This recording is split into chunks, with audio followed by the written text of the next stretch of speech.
Alors je reviens sur la conférence de Chaim Rothenberg, la deuxième conférence de ce mois de juillet 2019, et j'ai retenu une formule qui m'a interpellé. Les chrétiens, dit-il, mettent l'accent sur le parcours individuel. Et le juif, éventuellement, ont plus de conscience du parcours collectif. Je voudrais commenter cette expression et la contester. Ou du moins, la resituer au regard de Jérémie 31. Jérémie 31. La Nouvelle Alliance.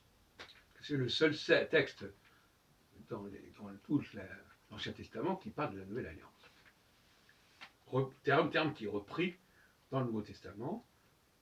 Et on voit bien que le Nouveau Testament dépend beaucoup des prophéties, des textes prophétiques, puisqu'on retrouve cette notion de Nouvelle Alliance. Donc, je répète, de toute façon, les prophéties sont la matrice à la fois pour l'Ancien et pour le Nouveau Testament.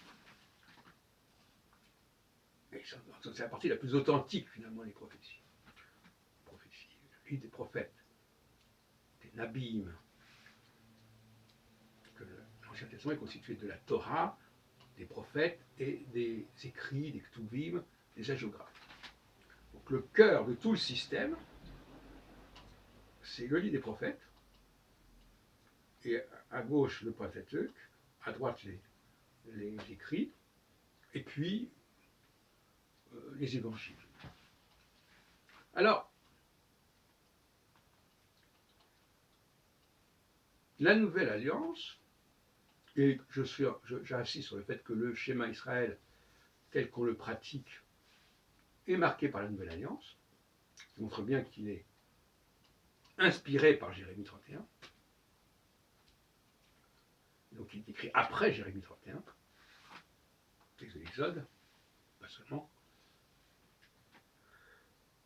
Eh bien, c'est justement le point de vue que développe le christianisme. Mais ça n'a rien d'étonnant, puisque le christianisme s'inscrit dans la Nouvelle Alliance. À tort à raison. Donc c'est normal qu'il en reprenne l'esprit, après tout. C'est normal, c'est logique. Et je crois qu'il a raison.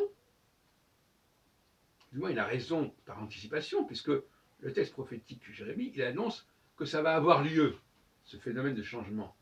On va passer de la culture extérieure, celle du sol, celle du milieu, à la culture intérieure, celle du sang. Moi j'appelle ça comme ça. C'est-à-dire celle de l'individu. Tout à l'heure, dans l'exposé, je disais, il n'y a pas de réalité collective. Ou du moins, cette réalité collective, il faut la contrôler, il faut laisser les individualités s'exprimer. C'est comme prenons la limaille de fer. Vous mettez de la limaille de fer, et puis à un moment donné, vous mettez un aimant, et vous voyez que cette limaille de fer vient vers cet aimant. Mais dans un premier temps, elle n'était pas avec l'aimant. C'est là que vous pouvez le prouver. Si déjà les choses sont avec l'aimant, vous ne pouvez pas prouver qu'elles sont venues vers l'aimant, puisqu'elles sont déjà là. Donc chaque fois que vous avez un groupe qui est déjà constitué, bon, très bien, c'est bien, mais ce qui vous intéresse, c'est pas ça. C'est de voir le groupe en train de se constituer, pas déjà constitué.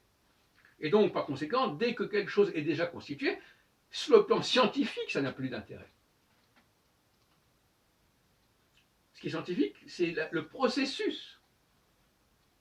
Il faut contraire brouiller les cartes, mélanger, et puis voir que tout d'un coup, il y a des structures qui se constituent. Mais si déjà vous prenez les choses une fois qu'elles sont constituées, et que vous formalisez et cristallisez cet état de choses, on n'est plus dans le domaine de la science. Or, pour moi, ce que j'entends de science ici, c'est les sciences sociales. Pour moi, il est essentiel que toute la vie politique soit gérée par la démarche scientifique.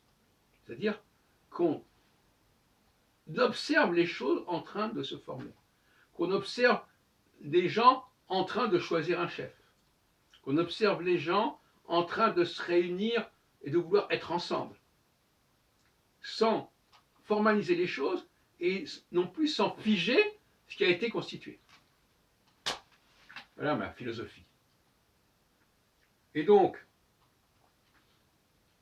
il faut toujours revenir aux individus, ce qu'on appelle des électrons libres, si on peut dire, et voir comment tout ça se connecte.